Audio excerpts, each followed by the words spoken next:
And with that, Here we are. we are live. Yeah. How are you, Erica? I'm all right. I'm all right. I'm a little weary crawling to the finish line of kids in school and all of that sort of stuff.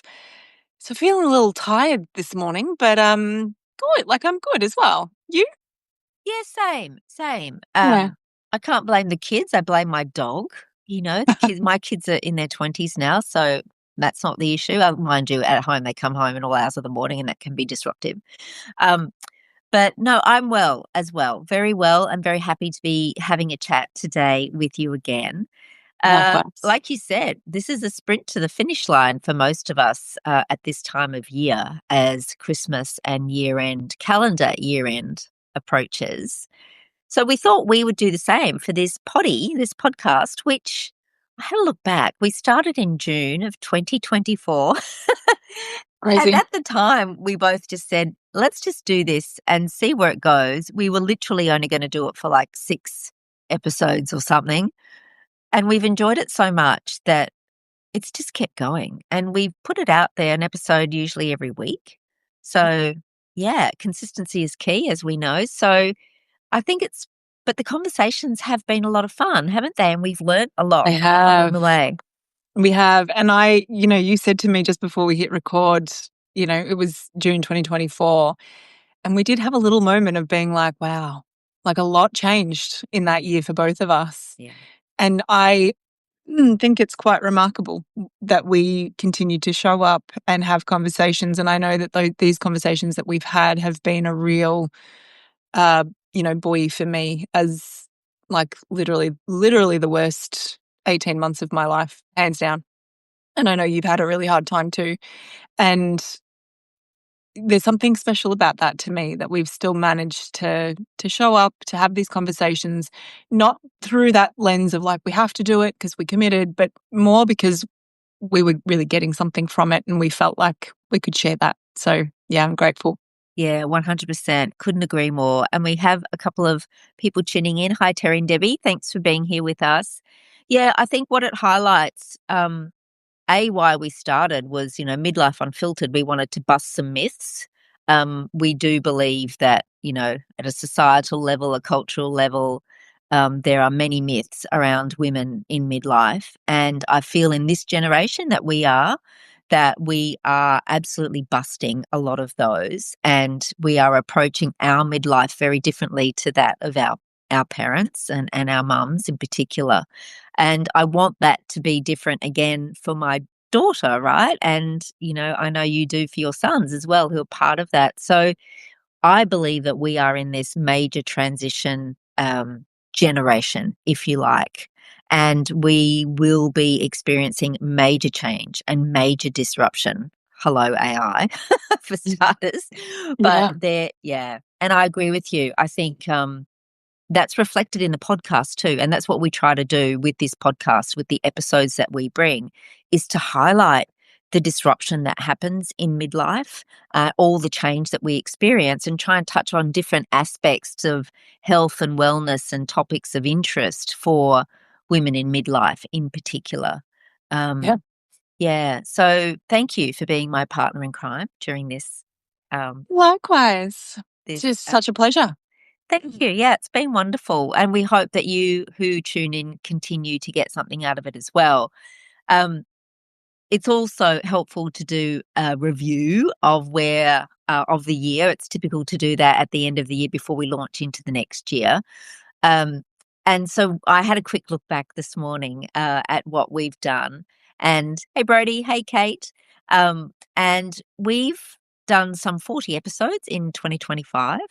And some have resonated a bit more than others. And I just quickly, speaking of AI, went to Perplexity AI. Full disclosure, I love that tool. It's often comes in handy when I want to research things and whatnot because the sources are listed. I just love it. And there are some key themes that resonated really strongly with our listener group. I think number one was around identity. And we had probably 4 or 5 chats with different people around identity from a very personal point of view. We had Kat and Alex on a couple of times. They've been great talking about identity. And I think the real uh, what hit home a lot in those conversations is the fact that identity is not so much what we do, it's who we are. And in midlife, it's making that transition when the scaffolding falls away from maybe the employment that we've had for quite a long time and the network of friends that we've had around us for a while and the kids being at home and then they've gone, so and parents and all these other relationships that have changed and fallen away sometimes and others are new. That really does have us questioning who we are and what we want next for this next phase of Mm. life. Of which now, hello, midlife, if we're living now to in our 90s, Long for time. it's a long time, right? And Yeah. this midlife transition, I think, is not just, 5 or 6 years. We're talking about a bigger band of time. And you're at that kind of the cusp of the beginning of that, and I'm probably in the middle to later part of that transition. So, yeah, I think that's been a big one. How did you find identity in midlife, Erica? I That was definitely my favorite topic that we talked about over the year. When I was thinking about, what really resonated with me this year, it was that. And I think for me that was very personal. I felt like I had a bit of an identity crisis throughout 2025. I think I'm still navigating that. But it was so interesting to me to kind of explore that through the lens of midlife as well as trauma. And yeah, I really, really enjoyed it. And what was really a standout for me around the identity piece was how important honesty, vulnerability, connection is in every stage of life, but I think particularly midlife. And like you said, I'm kind of at the starting phases of that. And what I'm really aware of is just like how busy my peers are. And it's quite common not to be able to catch up as often as we'd like to and to sort of sit down and have those conversations. Um, and then I think something maybe happens in, a decade or so where those factors that kind of keep us away from each other in our 40s maybe aren't so prominent and we can kind of come back and be in connection. But I think that's what really stood out to me was how important vulnerability with ourselves is Mm. and connection with other people is so that we can be kind of honest in our experiences and compassionate, which is always my favorite. So yeah, I loved that part. Yeah, absolutely. And I think something that we come back to time and time again because we don't plan out, each conversation that we have to the nth degree. We're a big fan of let's see where the conversation flows naturally. But many of those conversations, particularly around identity, came back to understanding who you are through the lens of your values. Yeah. And I know you're a big one on values, Erica, when you with your clients and your counseling as well. But I more and more through spending time on me and getting to know me a little bit better, aside from what I do, but who I am and searching for meaning in that way. I lean in more and more to my values. And I don't know if you find that too, but I find they really are an anchor in all this tumultuous change that Yeah. we experience in midlife. So, if there's anything as a message, I would encourage those who tune into what we do to take time to do is to think about their values and the impact that using your values as a navigator, as a guiding light, whatever the metaphor might be, is to really lean into those and understand what they are and let them guide you because they will very rarely let you down. And it's not to say that they're fixed because they change, but I find that they're super reliable. What do you find about values? Oh, I love them so much. We could talk about this just for the whole time. But I think when you were just talking there, what really struck me about how values can be so valuable in midlife is that it helps us to cut through all the shoulds. Yeah. Like when you say identity is not about what you do, but who you are, that's the kicker for me in terms of when you're in contact with your values, when you choose what they are, that's about how you be in the world, right? It's not about what you do. And it's definitely a way to be like, I think in our 20s, our 30s, probably even part of our 40s, we're very much in that serving, what can I do? How can I keep other people happy? And I'm a big fan of service. Service is definitely something that's really important to me, but not at the cost of my own well-being. And I think that's where values can be invaluable in midlife is you get to peel away the layers of this is what society expects. This is what, my parents expected. This is the role that I've played. This is the mask that I've worn. And actually, when you pull all of that back, this is what matters to me. And so, yeah, I've leaned very heavily into my values this year, and I still remember the first time a counselor did a values practice with me, and I never thought about them again after I walked out that door. And I kind of thought they were just, like, come on, help me really fix my problems. Mm. And now I come back to them over and over and over and over again. It's an incredible tool. So yeah, I think anybody who's listened over the last year or so, you hear us talk about this over and over again. It kind of pops up in every conversation, which is kind of cool, really, when you think about how broad that application is. Yeah. Yeah.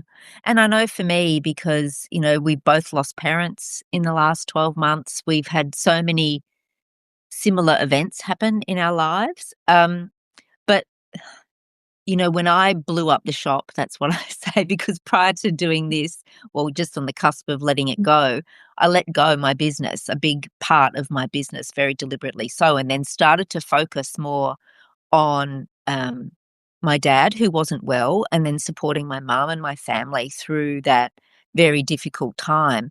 And so my value of family was really the number one thing at that point in time. And I just leaned into that. I didn't want the distractions of very many other things. And yes, I was in a position where I could do that for a while. So, but again, I would come back to family meant so much as a value, and that really guided and navigated me through a lot of change. And as you say, a lot of shoulds, a lot of conversations were, so what's next? What are you going to do next? And to be honest, I was just happy to sit and just give it space and time, really firmly believing that what next would bubble up and come to the surface. And I'm excited to say that it has now. And I've had a chat with Brody before about bone health, and that's going to be a big part of my future, is focusing on bone health. And but that wasn't an overnight thing. I percolated and gave that space and time to really come to the fore. And then the other value that has really driven a lot of my action and where I put my time as a priority is my health. And now I feel healthier in this time of life than I have certainly Mm. in my early 40s, Erica, when my time was splattered in so many different directions. Yeah. Now it's more concentrated, as you say, layers are peeled back, and I can focus on what matters most. So, yeah, I feel great because I'm giving that time and focus and energy in ways Mm. that I've never done before. As she says as she coughs, but sorry, I don't have anything. You are in Melbourne right now, and the pollen count is high, so And the air is much drier. I'm a Brizzy Mhm. girl, right? So it's a lot more moist up there. It's very humid. Yes. Um, Yes. so I find that, yeah, they've really helped me navigate. They've been two that have really helped me navigate a lot of the change Yeah, in midlife this time. Um, yeah. I And I love that.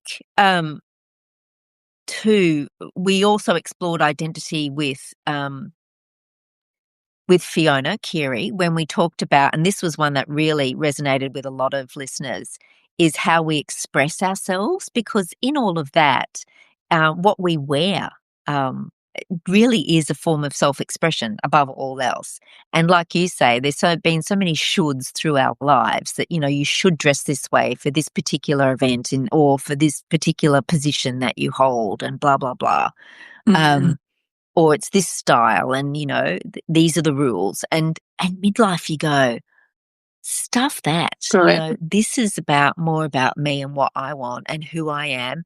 And so having the courage and, there's a lot of confusion around, well, now that all that is being blown away. How do I want to dress for me and express who I am and all of that? So it's not just the internal, I guess it's that external view of who I am as well for, displaying to Yes. the rest of the world. Yes. Do you know, I'm so glad you brought up the Fiona episode because that one has had so much more of an impact on me than I probably ever could have guessed. Um, and I haven't actually said this out loud yet, so I hope it makes sense when it comes out of my mouth, and that I'm not embarrassed later and regret it. But I so we had that conversation with Fiona, and I have always been this person who doesn't put a lot of value on clothing. I typically shop at op shops. I don't spend a lot of money on clothes. I don't spend a lot of time like styling myself. And I also really didn't feel very much like me. And I don't, I was kind of trying to figure out like how do I express myself? I think I said on that episode, how do I express myself on the outside to feel and look kind of the way that I do on the inside? And not long after our chat with Fiona, I went shopping with some girlfriends, and I actually bought some new clothes. They were on sale, so it wasn't quite the same. Like I didn't go all out the way that I maybe could have, but I bought some pieces on sale and like put these pieces on and had Fiona's voice in my head of what are the factors that make you love what you do love, and I bought like three things and just loved them so much and felt so much like me. And I started changing up my jewelry a little bit, which I haven't done in a really long time. I wore an outfit to one of my best friend's weddings, and like really kind of went kind of more all in than I normally would. And I had this realization that so much of um, I didn't think I really cared what other people thought of how I looked. I didn't think I cared at all. But what I realized that when I got myself glammed up, I immediately thought people aren't going to like me.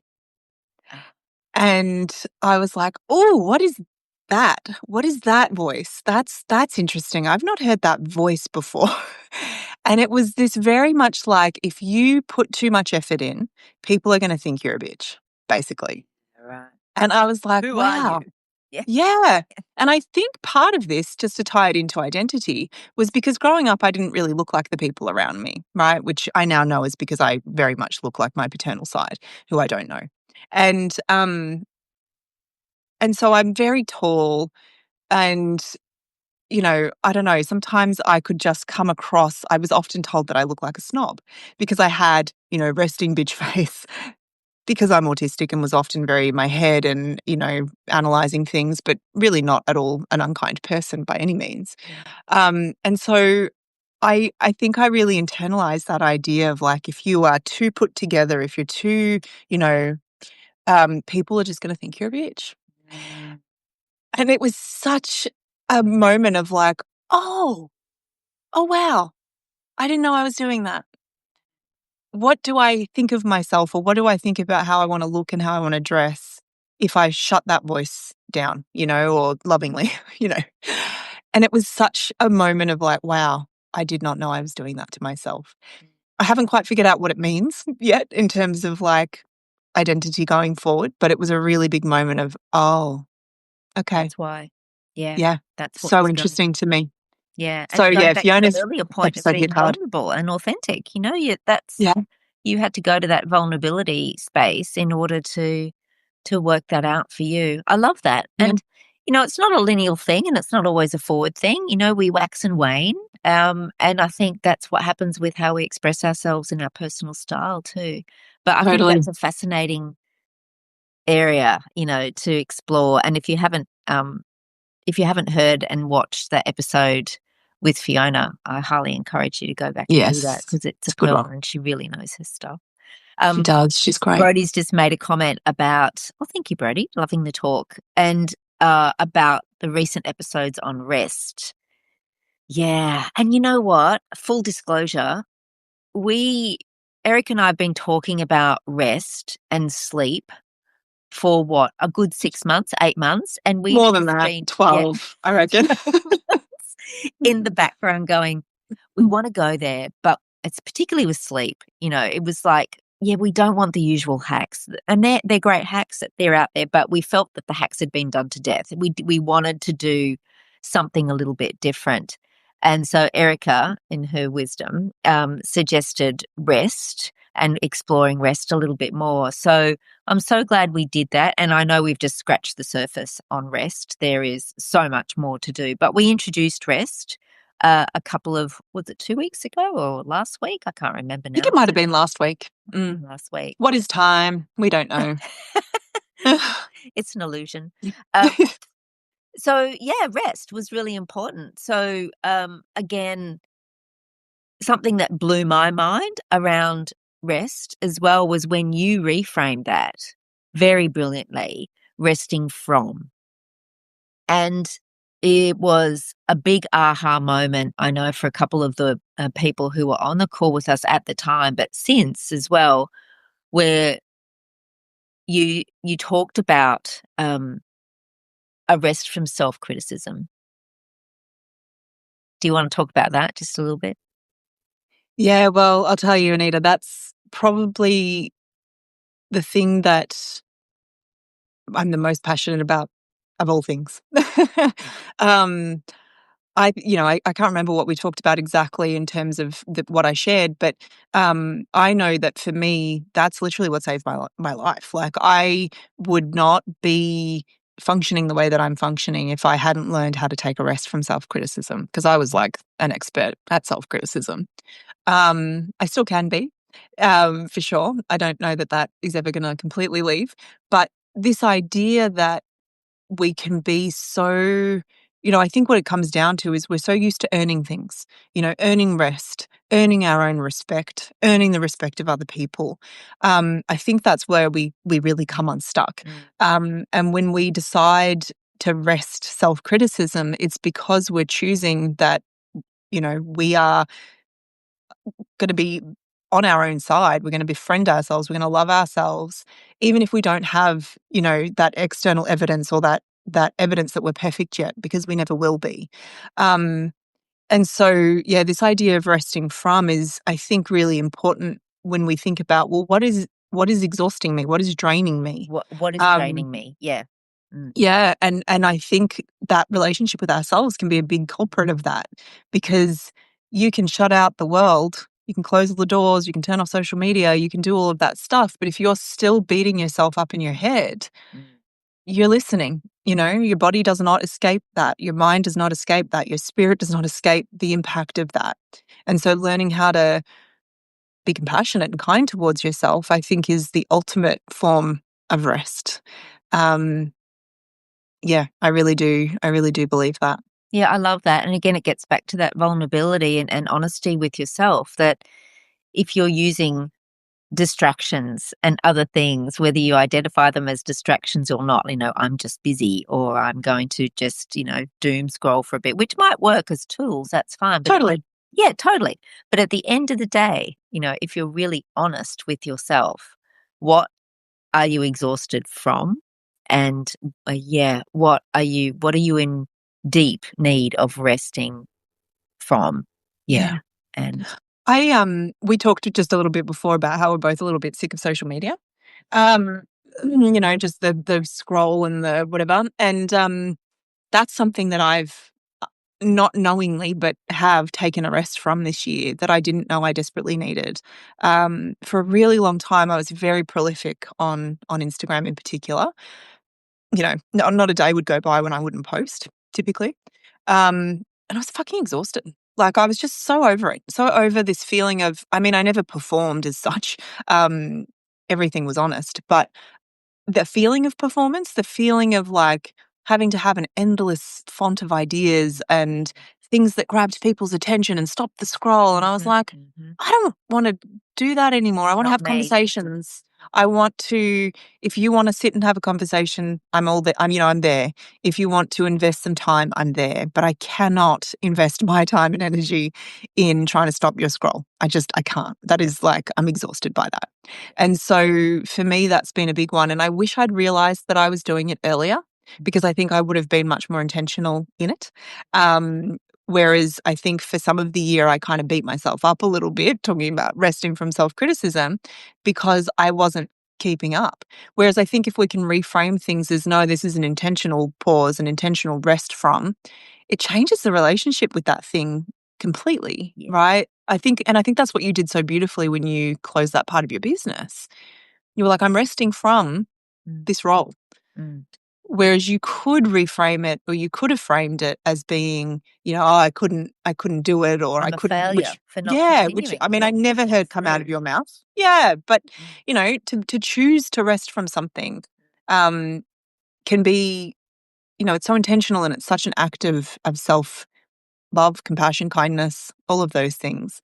So I think reframing rest in that way also helps us to reframe some other things at the same time, which is pretty neat. Yeah, yeah, I love that. Maybe that would be the basis of a great reflection too from the year, you know. What have you found exhausting this year? What have you found kind of depleted a sense of who you are, went against the grain of who you are, and what can you do differently? What can you rest from in order to step into the new year authentically a little bit more like you? What are the values that support that? To anchor you and to help navigate you through what is going to be probably another year of disruptive change. I just think we need to expect that Totally. I in think, this life. you see all those posts of like 2025 is going to be my year. Now maybe it's 2026. And I think we have to just understand that, particularly, I mean, Well, the world it's a is what it is at the tinderbox. moment. Yeah, And being a human isn't going to change. It doesn't stop being hard. Um, but I think what you've just talked about is such a beautiful dovetailing of all of those concepts of rest, of identity, of values.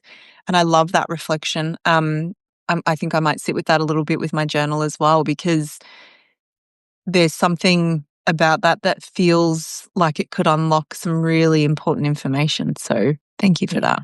yeah, yeah. Thank you. I'm going to be doing the same. As we're talking, I'm thinking that could be a really valuable thing to do. And Maybe that could be our opening to 2026 episode.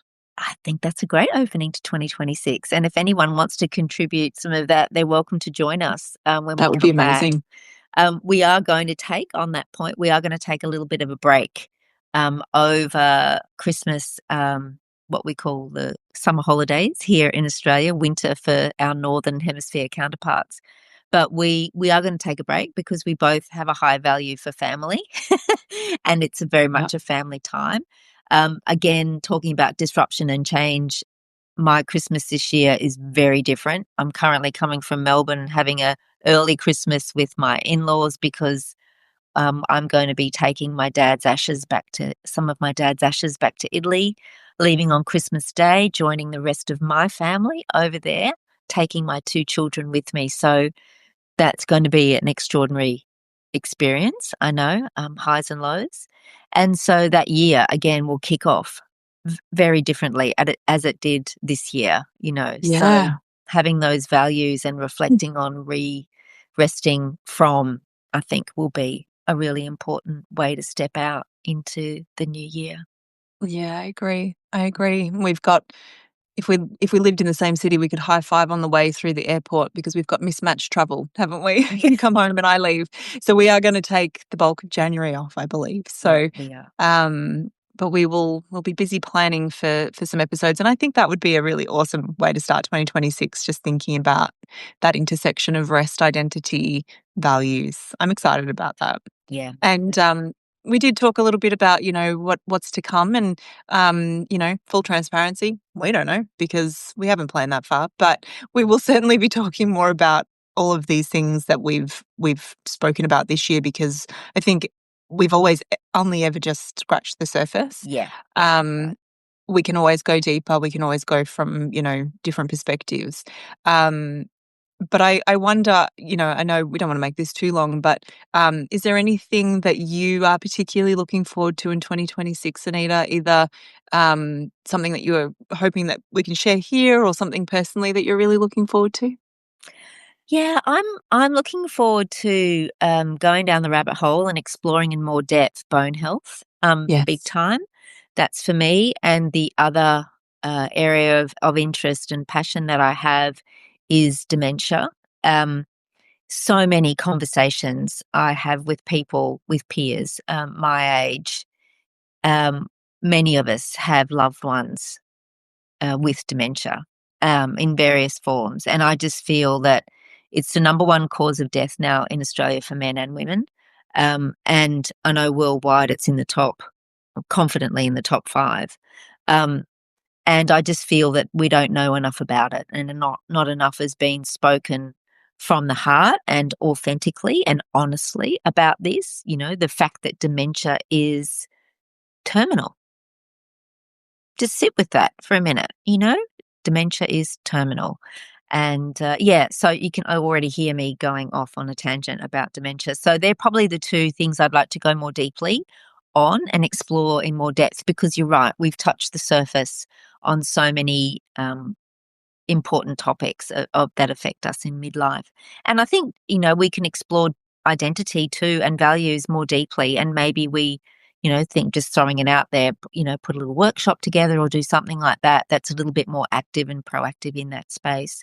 If anyone listening or who is watching the replay or listening on their favorite podcast channel, or having a look at our email right now, if you've got any suggestions, please send them in. Now's a good time over the next few weeks, because we will be putting our plans together for next year, and we'd love to include what you want to know about in those plans for sure.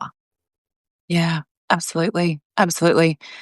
I'm excited. There's a topic that's very much close to my heart. I don't know if it'll make it to this podcast or not, because it may not be the platform, but I know that for me personally, moving into 2026, um, I really want to spend a lot of time focusing on supporting adult donor conceived people who maybe have only found that out as adults, and maybe that does have a home here to some It extent. does. Perhaps we can have some conversations around that, because the reality is that there are so many people, kind of, 40 and up, who are learning or are going to learn that they are not. Their parents are not who they thought. I hate to say that, because it just sounds like so awful, but we know that most people kept it a secret. And the firsthand experience that I've now had of the identity disruption, the mental health impact of that, for me personally, that's going to be a huge endeavor for me in 2026. Is how can I advocate in that space? How can I support in that space the mental health of people who are struggling? Um, so yeah, that's gonna be a big thing for me, in 2026. Not overtaking everything else I do, but certainly gonna sit A focus. alongside that, yeah. Yeah.